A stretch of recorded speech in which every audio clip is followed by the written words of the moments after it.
Pensamiento del día viernes 15 de noviembre. Amor mutuo.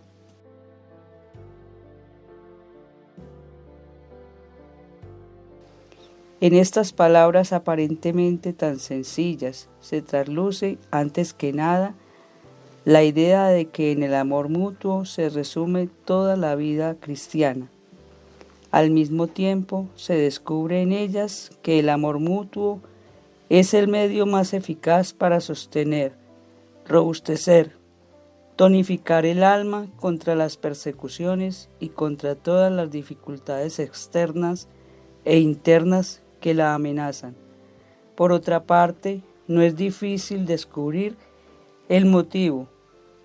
El amor mutuo pone en movimiento y potencia todas las energías sobrenaturales que fueron depositadas en nosotros por el rito santo el día del bautismo.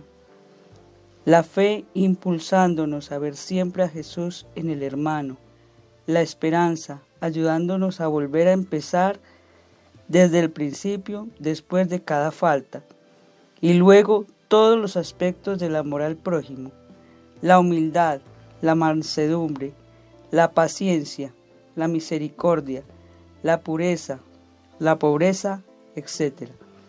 El amor mutuo nos hace crecer sobre todo en el amor a la cruz, porque nos pide continuamente renunciar a nosotros mismos para identificarnos con el hermano. Como es lógico, todo esto nos asegura además una luz cada vez más viva, una fuerza y una unión cada vez más íntima con Jesús resucitado, presente en medio de nosotros.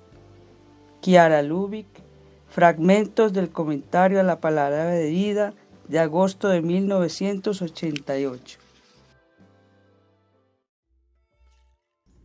Palabra de vida, noviembre de 2024. Esta viuda, en cambio, ha dado todo cuanto poseía, todo lo que tenía para vivir. Marcos, capítulo 12, versículo 44.